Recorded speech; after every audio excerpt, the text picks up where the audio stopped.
आज के इस वीडियो में हम अक्टूबर 2025 की कुछ ऐसी लॉ या लीगल न्यूज की डिस्कशन करने वाले हैं जो बहुत ज्यादा इंपॉर्टेंट रोल प्ले करती हैं किसी भी लॉ स्टूडेंट्स के लिए और एडवोकेट्स के। पहली बात हमें ये याद रखनी है कि जस्टिस सूर्यकांत अब हमारे देश के 53rd चीफ जस्टिस होंगे।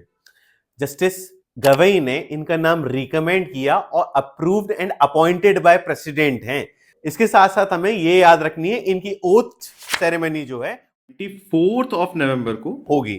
इनका टेन्योर नवंबर से शुरू होगा और इनका टेन्योर फरवरी 2027 तक चलेगा। एग्जाम पर्पस के लिए आपको इनका अपॉइंटमेंट या ये चीफ जस्टिस का अपॉइंटमेंट प्रोसीजर है, ये पढ़ना चाहिए। इसके साथ साथ जस्टिस सूर्यकांत जी का क्या क्या इंपॉर्टेंट रोल रहा या क्या क्या इंपॉर्टेंट जजमेंट्स इनने दिए, आप एक बार उसे भी तैयार कीजिए।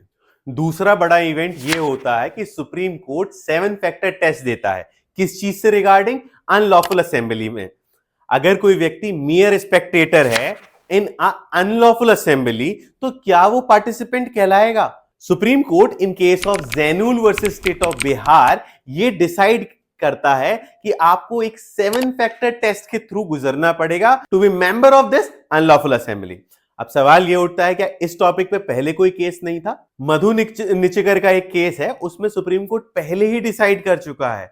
लेकिन इस केस में सुप्रीम कोर्ट 7 फैक्टर टेस्ट देता है कि सिर्फ फिजिकल एलिमेंट नहीं, आपका मेंटल पार्टिसिपेशन विद आपका common intention and common object बहुत ज्यादा जरूरी है। बॉम्बे हाई कोर्ट ने एक अपने बहुत important judgment Adarsh versus state of Maharashtra में कंफ्यूजन दूर करी।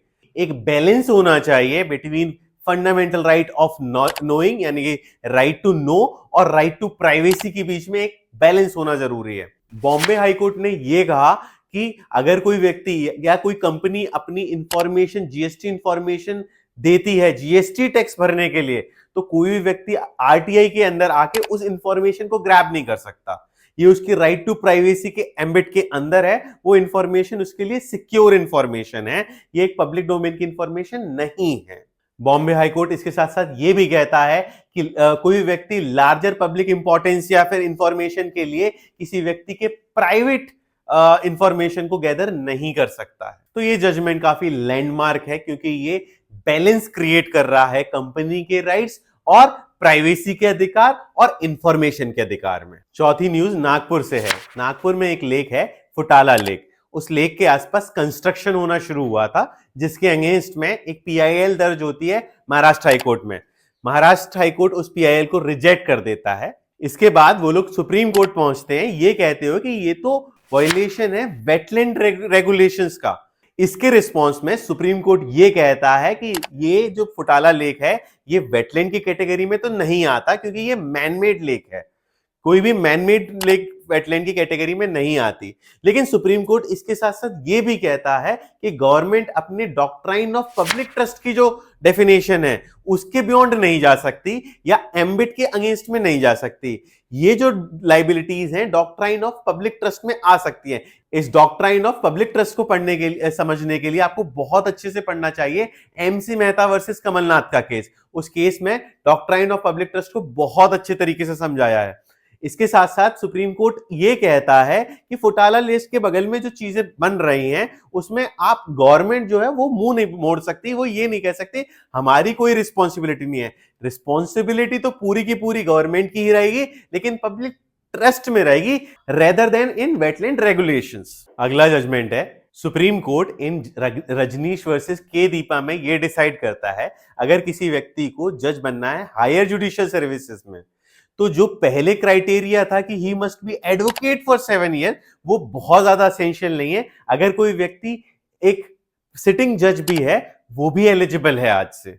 बस शर्त यह है कि आपका जो एंटायर एक्सपीरियंस है चाहे एडवोकेसी और आपके एज अ जज एक्सपीरियंस है उसको कंबाइन करने के बाद मिनिमम 7 साल होना चाहिए आर्टिकल 233 के अकॉर्डिंग। इस केस में आपको यह याद रखना है कि जस्टिस बीआर गवई इस बेंच में थे और ये 5 जज कॉन्स्टिट्यूशनल बेंच है, तो ये बहुत लैंडमार्क केस है, आप बहुत अच्छे से प्रिपेयर कीजिए इसे। अगली एक बहुत इंपॉर्टेंट न्यूज है ओरल हिबा के ऊपर। हिबा मुस्लिम लॉ में गिफ्ट को कहते हैं।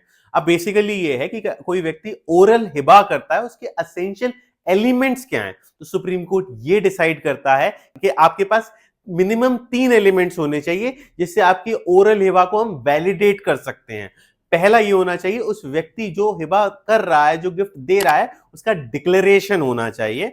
दूसरा ये होना चाहिए, जो हिबा ले रहा है, ओरल हिबा एक्सेप्ट कर रहा है, उसका एक्सेप्टेंस होना चाहिए। एंड अबव दीज टू एक पब्लिक पोजीशन होना बहुत जरूरी है। एक पब्लिक पोजीशन का इंडिकेशन होना बहुत जरूरी है। अब पब्लिक पोजीशन का मतलब यह है कि जो भी पब्लिक डोनी है उसके पास एक्चुअली या कंस्ट्रक्टिवली वो चीज पहुंची है कि नहीं पहुंची, इस बात का पब्लिक नॉलेज होना चाहिए। इसको हम पब्लिक पोजीशन कहते हैं। अगली एक बहुत इंपॉर्टेंट न्यूज है ऋतु कुमारी वर्सेस ज़ेनमे लैब्स से।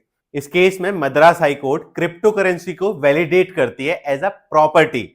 मद्रास हाई कोर्ट ये कहता है कि ऑल्दो ये प्रॉपर्टी एक इंटेंजिबल प्रॉपर्टी है, ये जो क्रिप्टो करेंसी है एक इंटेंजिबल प्रॉपर्टी है, फिर भी एक वैलिड प्रॉपर्टी है। क्यों? क्योंकि इसे पजेस किया जा सकता है, इसे ट्रांसफर किया जा सकता है, इसकी एक स्पेसिफिक वैल्यू होती है।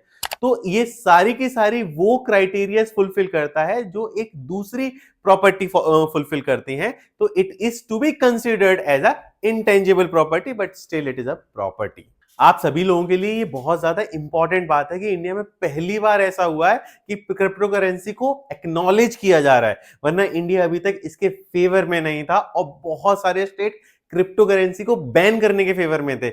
उसी पॉइंट पे अगर मद्रास हाई कोर्ट जो है एकदम से उसे एक्नॉलेज कर देता है तो एक बहुत रिवॉल्यूशनरी न्यूज है लीगल फील्ड में। किसी भी लॉ स्टूडेंट के लिए बहुत ज्यादा इंपॉर्टेंट है लीगली अपडेट रहना।